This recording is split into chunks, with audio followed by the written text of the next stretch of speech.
Hello, my name is Janine Kerr. I'm on staff with the Nova Scotia Teachers Union, and this is a review of the presentation made by staff regarding the Education Reform Act, or Bill 72.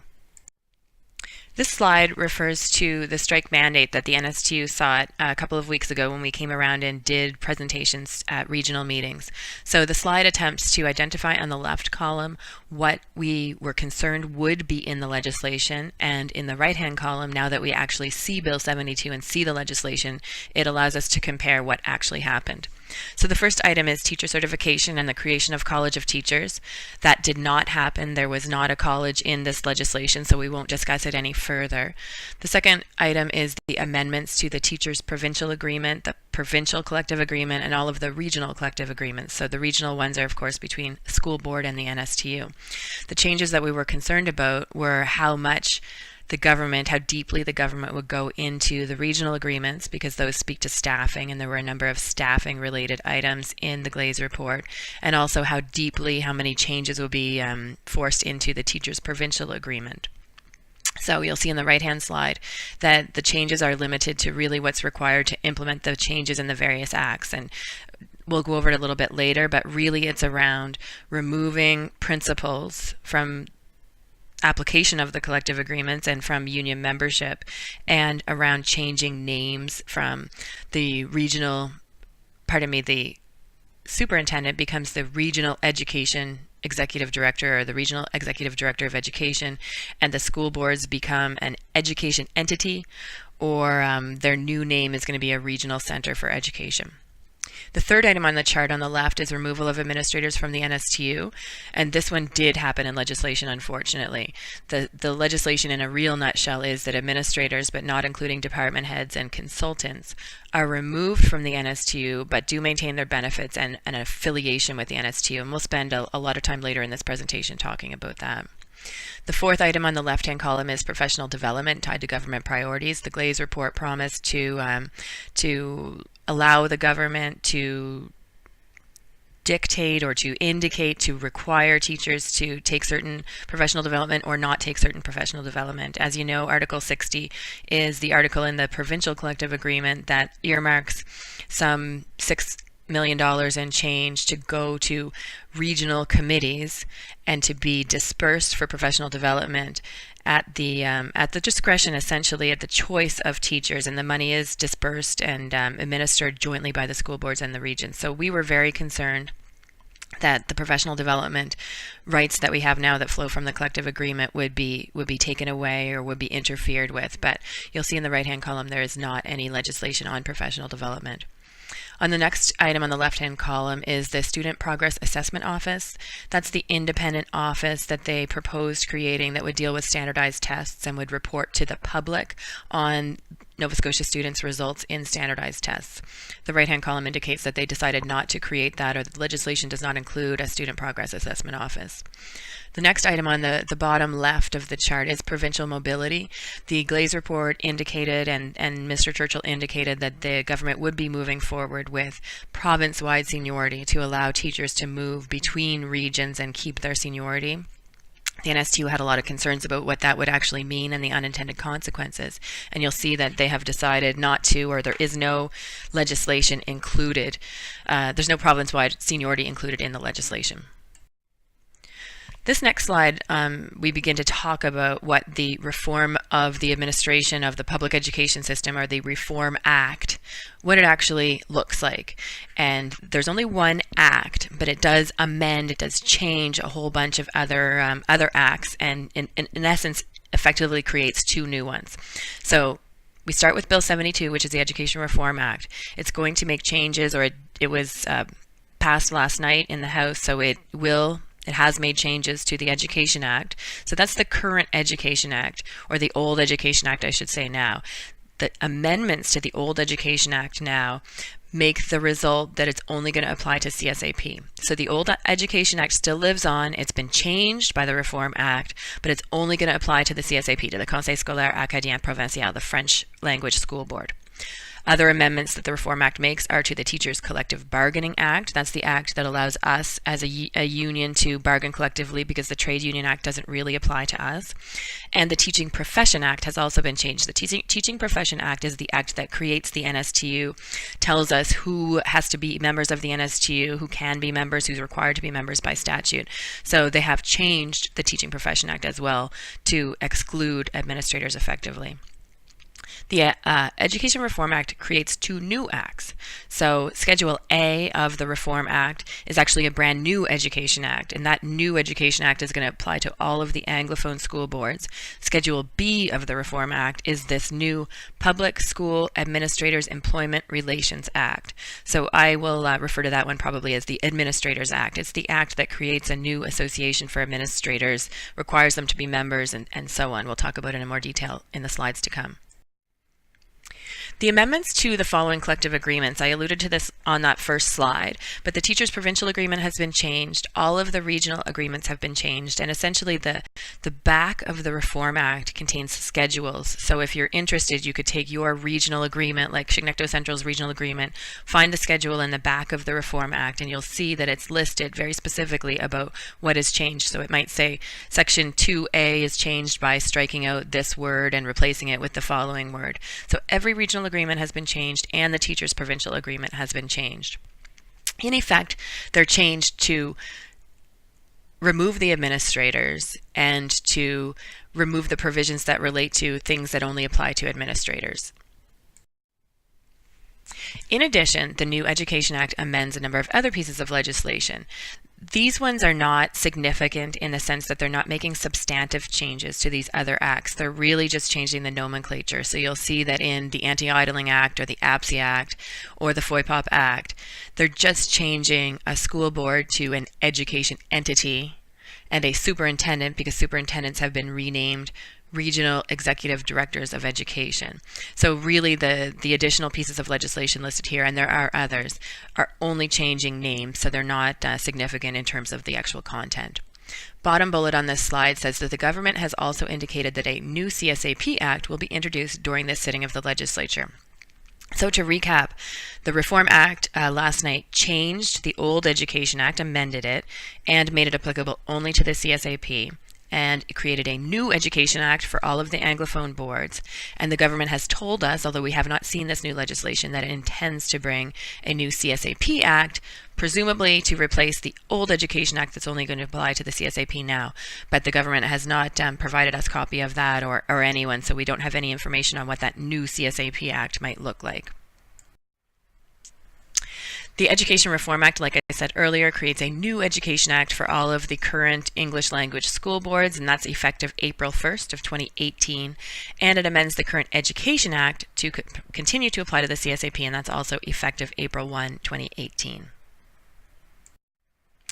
The Teachers Collective Bargaining Act Amendment. So again, this is the act that allows teachers, allows the NSTU to be a union to bargain collectively. The changes here in the first bullet are just to deal with, to operationalize the elimination of school boards, of English school boards, effective April 1 of 2018. And the other changes are to reflect the status of teachers in supervisory positions of other teachers. So that's just another way to say administrators. The administrators are being removed from the union, and that's all effective August 1 of 2018 of this year. And I'll just pause for an aside here, because the government has repeatedly told us over the last number of weeks that administrators would have a full year to decide whether they wanted to leave the NSTU. Unfortunately, the legislation came out and it does not give a year to administrators anymore. They're going to have to decide whether they want to stay in the NSTU and return to the classroom effectively, or whether they're going to stay as administrators and leave the NSTU, because the changes take effect August 1st of 2018. Right now, the union is working to try to have the government say exactly by what date administrators will have to decide, because as we'll talk about a little bit later, administrators today, as I sit here on March 9th, are not able to really identify what their terms and conditions will be under the new regime. The government has said that it will issue regulations, so those are regulations that would be attached to the Administrators Act that will list the terms and conditions, but we don't have those regulations and they haven't been created or provided to us or passed yet. So that timing is really important for administrators, and we understand that, and we are looking to government to say, hey, can you please, as soon as possible, get those regulations out and let principals or let administrators know when they need to decide that they're leaving the NSTU or staying in administration. So again, the changes take effect August 1st, but still, as I sit here on March 9th, we don't have the information for administrators because government's not yet provided it. Sorry to diverge there. I'm back on the second bullet, that the changes in the TCBA and the Teachers Collective Bargaining Act are effectively to remove administrators from the NSTU and to rename them effectively managers. And so there's a definition of managers, and that's certainly been the clear intent of government, both publicly and in discussions with the NSTU, that they are changing the role of principals and they are going to turn them into managers and give them line authority over teachers and have them reporting effectively to the Deputy Minister through the Regional Education Executive Director, or the Regional Executive Director of Education, which is the new name for the superintendent. The last bullet there is that the TCBA has been amended, the Teachers Collective Bargaining Act, to allow for the secondment of teachers to the EECD, to the Department of Education. And that is not especially an issue for the NSTU, but it is an issue for the NSGEU, the Nova Scotia Government Employees Union, because the NSGEU represents the civil servants who work in the Department of Education, and so it's been an impediment or a challenge, a barrier to NSTU members going back and forth between the Department of Education and school boards because of the NSGEU issue. The TCBA, the Teachers Collective Bargaining Act, has been amended to essentially say that any NSTU member who works in the Department of Education for a secondment is not a member of the civil service. So that means that all of a sudden NSGEU cannot say it's not fair for the NSTU members to be working at the Department of Education. I guess they could still say it's not fair, but it's by legislation now it's permissible. So the NSGEU doesn't have a complaint that they can pursue on the basis of NSTU members working in the Department of Education. The fines are on the next two slides, and I'm not going to go into too much detail on the fines, but the 20,000 foot view is that the fines have been increased substantially, tenfold or a little bit more in some cases. And these are the fines in the Teachers Collective Bargaining Act that relate to an illegal strike, and so the penalties that could and would be leveled on the NSTU in the case of us declaring an illegal strike, or on the employer should it declare an illegal lockout. So the fines have by and large gone from $10,000 to $100,000. That's for the union or for the employer.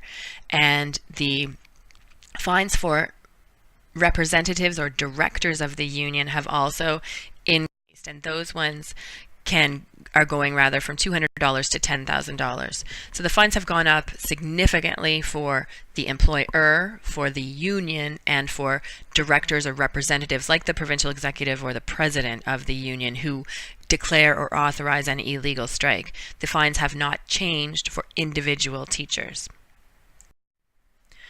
The collective agreement amendments, I alluded to this a little bit earlier, but the TPA, the Teachers Provincial Agreement, has made changes to eliminate school boards, in effect April 1, changes to reflect the status of teachers who supervise other teachers, in other words administrators, and those changes take effect August 1, 2018. The regional agreements, like I said earlier, have to be changed to update the fact that there are no school boards anymore. There are instead education entities, and those changes are in effect April 1, 2018, and the changes to reflect the change in administrators from teachers to managers. So those ones are going to be taking effect August 1 of 2018. The Teaching Profession Act amendment, so this is the act that creates the NSTU. Those changes are due to the elimination of school boards, of course, again effective April 1. The changes to reflect the status of administrators, those take effect August 1, and it indicates expressly that under the new Teaching Profession Act that supervising teachers or teachers with supervisory responsibilities cannot be members of the NSTU. They are no longer members of the NSTU. And teachers with supervisory responsibilities will be called managers. And teachers with supervisory responsibilities must receive NSTU benefits. And we'll talk a little bit more about what administrators will continue to get regardless of whether the affiliation that's been dictated to us will continue or not, but I will say more about that in the coming slides. Section 52, I believe it is, of the Reform Act speaks to a requirement for consultation between the Nova Scotia Teachers Union and the Minister of Education prior to June 30th, 2018. So this is these are a number of very big items, and the consultation is required to happen in rather short order before June 30th of this year. So there are 7 items here that the Minister wants to talk to the NSTU about. The first one is collaboration on teaching and leadership standards. The NSTU has already been collaborating on the teaching standards, and the leadership standards are essentially standards for administrators, and those, as I understand it, are in the early stages of being developed. The second bullet is portability of seniority between regions. That's another way of saying province-wide seniority. You'll recall that the government was indicating it would legislate province-wide seniority. They have decided not to legislate it, but they do want to talk to us about the possibility of province-wide seniority before June 30th, or on or before June 30th of 2018. The third one is professional development. That was another item that was on that first chart and on the left-hand side that we were very concerned that professional development and the Article 60 fund for PD would be changed, would be diluted in some way, and they want to talk to us, consult with us about professional development, but there are, again, no changes in the legislation. The fourth bullet there says extracurricular activities. That refers back to one of the Glaze recommendations that said we need to have an extracurricular coordinator. This was identified as someone who would be arranging and facilitating extracurricular activities, not only in school, but after school, evenings, weekends, for not only the school community, but the greater community. So they want to talk to us about that. The next bullet is workforce recruitment and retention strategies. We all know that we have a problem in terms of a shortage of substitutes and teachers in some categories, and they want to talk to us by June 30th about this. It was another one of the Glaze recommendations, although they have not indicated they intend to do any legislating around it. The second last bullet is targeted strategies for French language education, rural education, students living in poverty, and children in care. Again, those are 4 really big items that the NSTU is concerned about, and I know teachers are trying to work through on a daily basis but need support, and they've not legislated on any of those things. The Glaze report recommended targeted strategies for them. They've not clear if they're going to have targeted strategies or if they just want to collaborate with us on that, but they do want to talk about it by June 30th. The last one is supports in schools for emerging immigrant communities, and they also want to discuss this with the NSTU.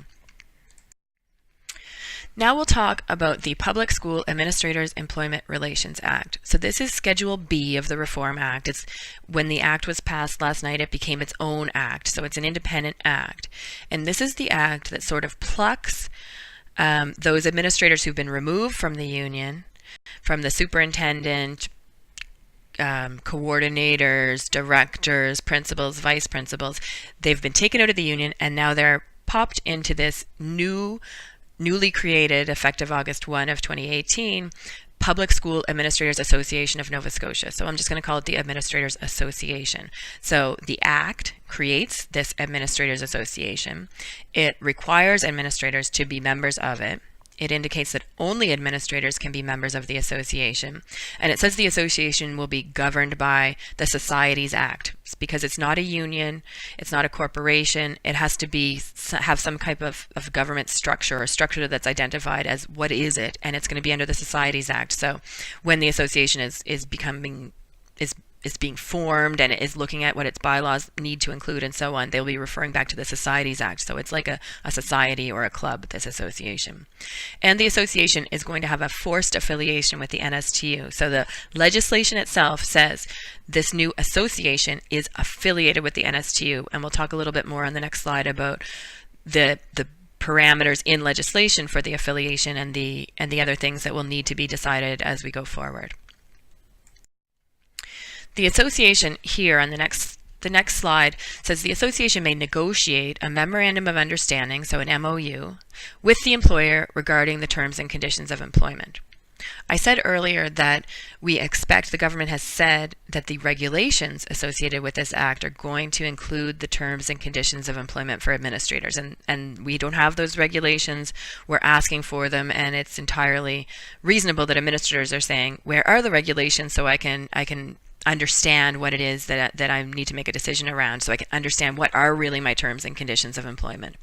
So we're waiting on those regulations, and the legislation also allows the association to negotiate a memorandum of understanding with the employer about terms and conditions of employment. So that sounds good, and a memorandum of understanding would be good because it would be written down on paper. That's Section 11 of the Act. But Section 11.2 of the Act says specifically that a failure to follow, a failure to honor the terms of the memorandum of understanding does not invalidate it, and there's no remedy to deal with any breaches or interpretation disputes on that. You'll see the sort of sub-bullet there says disputes regarding the interpretation of the MOU go to mediation to attempt settlement. So mediation is the only process available, and mediation is of course when you talk about a problem and you try to come to a mutually agreeable solution. But there's nothing binding about mediation. It's not an arbitration where you get a decision at the end of a dispute by necessity. If you try to mediate an issue and no solution is reached, everyone just goes home. There's not a guaranteed way to resolve a dispute. It's just that you get a chance to talk about it in mediation. Again, regulations, the regulations are sort of an analogous way to look at that memorandum of understanding, but regulations are also themselves very easy to change because Cabinet controls effectively regulations, and every Thursday Cabinet meets and they can sign regulations and can change them effectively at will if the government wants to change the regulations. So regulations nor this memorandum of understanding are at all like a binding contract, like a collective agreement, because there's no mechanism to have them enforced. The next bullet says administrators are entitled to the salary and benefits in the regulations. Again, those are the regulations that we don't have yet, and to participation in the teacher's pension plan. So teachers with administrative responsibilities who are being taken out of the union are going to stay in the teacher's pension plan. The Act itself says that when salary increases for teachers are negotiated, then those salary increases will also go to administrators by statute, by this law. It also says that administrators are going to be entitled to participate in any benefit plan or service of the union for the benefit of unionized employers. So that means the benefit plans like Total Care Health, the long-term disability plan, etc., are going to continue to be available for administrators. And that other or service there, benefit plan or service, those services are going to be things that are peripheral to the actual plan, the actual Blue Cross plan, but there are things that your insurance trustees offer, such as the resilience program, which is sort of like what EAPs often look like, employee assistance plans. Resilience has a 1-800 number that you can call and get counseling and all kinds of other courses and services. The quote or service would also include the NSTU has a full-time registered nurse on staff who works with members. We have 3 occupational therapists who work with members. There are 2 counselors here. So there are a number of health-related or health-ish services that are available to NSTU members, but they're not strictly speaking part of a benefit plan. The ensemble of those things will continue to be available for administrators. And this is an important bullet. The last one says, this applies whether the association is affiliated with the NSTU or not. So I said earlier that the Act forces the affiliation, says NSTU and the association are affiliated, but the Act also provides for a way for that affiliation to end. That comes up on the next slide, but I just want you to remember that regardless if the association stays affiliated with the NSTU or disaffiliates, the salary increases that teachers get will still go to administrators, and the benefit plan or service that NSTU members get will also continue to be available to administrators. This next slide speaks to that question of affiliation. So the Act says NSTU and the association are affiliated. The Act also says that we must agree, so the NSTU and the association must agree on the terms of the affiliation. So the details, what does that affiliation look like? Those details are really important. Obviously, the details are going to be around, and this is the agreement between the NSTU and the association. The details are going to be around such things as what services will the NSTU provide to the association? How much will the association pay to the NSTU in dues? So really fundamental questions about what this association is going to offer its members, and what the association is really going to be all about. And those things remain to be negotiated after the association is formed between the NSTU and the association itself. The following set of bullets are things that are only going to be available to the association members during affiliation. So during the time that the NSTU and the association remain affiliated, because if they disaffiliate, they will not have these 5 bullets. So only while affiliated, the following things will continue. Administrators get access to any PD fund or PD opportunity available to a unionized teacher. So that's access to Article 60 funds, access to other funds like the PDAF, the Professional Development Assistance Fund that's in the Teachers Provincial Agreement.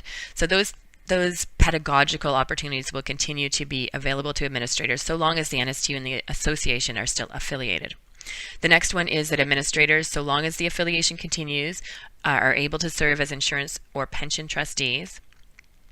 The next one is administrators may return to the classroom temporarily or permanently. So this is a really big item for administrators. While the NSTU and the association continue to be affiliated, an administrator every year has the option to go back to the classroom. So they can make what they call an election and make a choice every year, no later than March 31st. And they could say, I'm going back to the classroom. They say that to the employer, and then they rejoin the NSTU. And the next bullet says they get seniority credit while they were administrator when they go back to the classroom. So just to unpack that bullet for one moment, it means that as the association and the NSTU continue to be affiliated, an administrator, say she had for fun 10 years experience in the classroom in a school board, then she went into administration for 5 years, and then she decided that she was going to go back to the classroom. When she went back to the classroom, she would have 15 years of seniority, because seniority will be credited when you go back to the NSTU for the time that you were an administrator, and that presupposes it's all within the same school board or the same education entity.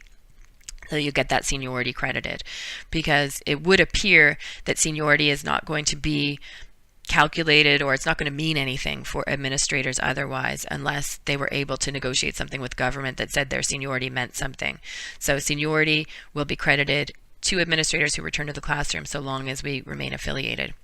Administrators are not members of the NSTU is the last bullet, and that they've said very clearly in a number of pieces of legislation. And what that amounts to is that we're affiliated, but NSTU members will not include administrators, meaning that administrators will not be eligible to participate in NSTU affairs. Administrators will not be eligible to sit on the provincial executive, our board of directors. They will not be able to serve on NSTU committees. They will not be able to be delegates at annual council. So really, the administrators will not have any ability, short of being an insurance or pension trustee, to control any of the workings of the NSTU. Presumably, they will have those same opportunities mirrored in the association for administrators itself, because that association is going to have its own directors, likely have its own committees, and so on. It will be a separate structure. And while I'm on that, you may be asking yourself, well, where is this association going to be created? How is it going to happen? And what the government has said is that the government is going to name an interim board of directors of the association. I'm presuming that those have to be members of the association. So they're going to name principals or other administrators as the interim board of directors of the association, and that interim board will only have one job, and that one job will be to call the first meeting of the association. And then presumably at that first meeting of the association, administrators will elect their own board of directors, will change or amend any bylaws that are imposed on them sort of by the Societies Act or by the government as an initially starting place. So where that meeting will happen, when that meeting will happen, of course, all remains to be seen, but it will be an important meeting, because it will be the beginning of the association, and where they determine, at least at first, how they want to be structured, what they want to offer their members, how much they're willing to pay, what affiliation is going to look like with the NSTU, or what they hope it will look like before the NSTU and the association actually get together and hammer out those terms.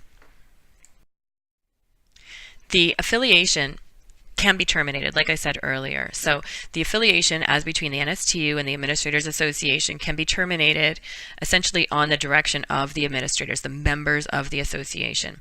And if a majority of the membership, 50% plus one, that's of the entirety of the membership, not just those who vote, if a majority of the membership vote to terminate the affiliation, then it will end.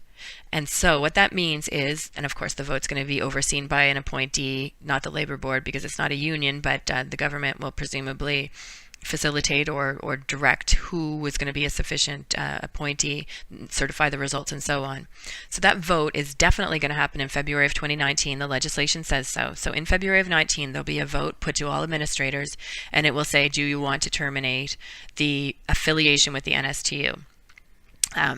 If worst case scenario, the administrators decide they do want to disaffiliate, then they will have one final chance in March of 2019 to return to the NSTU and return to a classroom. So they will have up to March 31 of 2019 to say, I'm going back to the classroom, or if they say nothing, they would remain as administrators, remain in the association, but they would all of a sudden have no ability to go back ever again to the NSTU, keeping their seniority and so on. They could, of course, apply like any external applicant could, but they would have to sort of start at the bottom if they wanted to go back to the NSTU after that. But let's say the vote is not to terminate the affiliation, to stay affiliated with the NSTU. The association is going to have the right to hold a vote every 2 years if it wanted. Anytime that it holds a vote to ask whether members want to terminate the affiliation with the NSTU, every time they have a vote, it's going to have to always be in February. And if that vote ever results in disaffiliation, there will be that one final chance in March of that year for administrators to return to the NSTU, but then there'll be no going back other than applying as an external applicant. This slide tries to put in a nutshell exactly what administrators have lost. What does it really mean in the most fundamental way to become a non-union employee? How is this administrators association regime going to look different and be different in practice? No just cause for demotion, suspension, or termination. I mean, this is a really big item and one that's of concern, understandably, to members. The nuances of it are that actually in the Education Act, the new Education Act, principals or administrators will continue to be, quote, teachers under the Act. And what that means is they will still have the benefit. It will say, I believe it's section 56, that with just cause, a teacher can be demoted, suspended, or terminated. So it sounds like they have just cause, but where teachers and administrators diverge is here. A teacher who gets terminated for just cause will have a grievance process available. The teacher is going to be able to go to the union, file a grievance, and the grievance will say I've been wrongfully dismissed, or there's not been just cause for my termination. And that grievance will lead to an independent arbitrator being appointed. An arbitrator is usually a lawyer who's going to act like a judge. That process will have a hearing, and that independent arbitrator is going to ultimately say at the end of the day, yes, there was just cause, or no, there was not just cause for termination. So it's an independent sort of fair trial. But let's go back and look at that example with an administrator. An administrator who gets terminated might say, well, I see right here in the Education Act, they can only do it for just cause. The problem is that there's no venue, there's no place that that administrator can go and take her just cause right and use it. And what I mean by that is there's no arbitration, there's no grievance, there's no ability to go to the labor board, there's no tribunal that will assess the administrator's right to keep their job for just cause or to be reinstated. The only option an administrator will have, unless the government decides to give them something else, is the only option will be to go to the Supreme Court of Nova Scotia, or even the Small Claims Court if it's a small claim. Go to the Supreme Court of Nova Scotia and sue for wrongful dismissal. The trouble is the Supreme Court of Nova Scotia has no jurisdiction to reinstate. All the Supreme Court of Nova Scotia can do is give money, pay damages. So what that leaves administrators with is a just cause provision that's effectively worthless because they have no opportunity to get reinstated.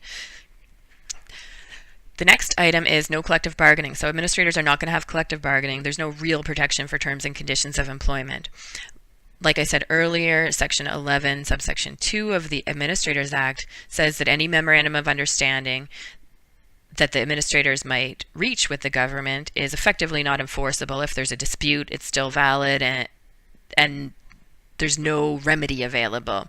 And if it's the case of regulations, like I said earlier, are very easy to change because it's effectively cabinet who controls the regulations. The next bullet is that there's not going to be any rules or provisions of a collective agreement around assignments for administrative positions. So that means that administrators, short of managing to negotiate something with the government at a future date, are going to have no ability to, stay or move amongst administrative positions, and the employer will have free rein to move people among jobs, and administrators won't have any recourse if they don't like the position they're put in, or if they're moved against their will, or any item like that. The next item, the fourth bullet, is that there's no dispute resolution mechanism for them. Teachers in the NSTU will continue to have a grievance process that ultimately has this independent arbitrator decide a dispute. If the union's right that the collective agreement has been breached, or if the employer's right that the collective agreement has not been breached. Administrators are not going to have that option. All administrators will have for a dispute around their memorandum of understanding or their regulations is mediation, and mediation is can be a useful process. You sit down and talk about your problem, but if you don't agree at the end of that conversation, there's nowhere to go and there's no resolution forced upon you. Back to the Education Reform Act again, and sort of recapping, it applies to the public education system except for the CSAP. This is the new Education Act, so Schedule B of the Reform Act. The English boards become educational entities, so that's the name change from school boards to educational entities. The school boards will probably be called, and the buses repainted and so on, the regional centers for education. So there's an example there that it might be the Chignecto Central Regional Center for Education. The next bullet is that the Reform Act creates the Provincial Advisory Council on Education, so PACE. This is 15 members who are appointed by the government to both advise the minister on education matters and bring education matters to the minister. The legislation is rather thin in the sense that it doesn't actually even require them to meet or produce minutes. There were a number of proposed amendments in the House over the last couple of days that would have brought this PACE into a reporting mechanism that would see members of the public have access to the minutes or to attend the meetings, but those were defeated. So what we're left with is that PACE is 15 members. 4 of them will be by role, so the chair of the CSAP, because the CSAP keeps its elected school board, so the chair of the CSAP school board will sit on PACE. There will be a representative, the chair of the Council on Mi'kmaq Education and the Council of African Nova Scotia Education. That's 3 members, and then the amendments that happened in the House over the last couple of days added a 4th member by role, who's a person who's representing the disability community from a lived perspective, so meaning that someone who actually lives with a disability is going to be representing on that committee. The other 11 members will be appointed by government, and the government will also appoint who among them will be the chair of PACE. The last bullet there says that the Education Reform Act removes the statutory right of appeal to suspension, discharge, and termination. This is for teachers, for NSTU members, and what it's done is it's replaced it with a traditional grievance arbitration process. So this one is not actually a very big deal. All it means that instead of, if you were terminated as a unionized teacher, that you would not go before a board of appeal to challenge your dismissal. You would instead do a traditional grievance and say, I grieve my dismissal. So it's a different process, but it amounts to the same thing because it's before an independent third party, and all of the procedural and natural justice processes are still in place. It just happens with a different name.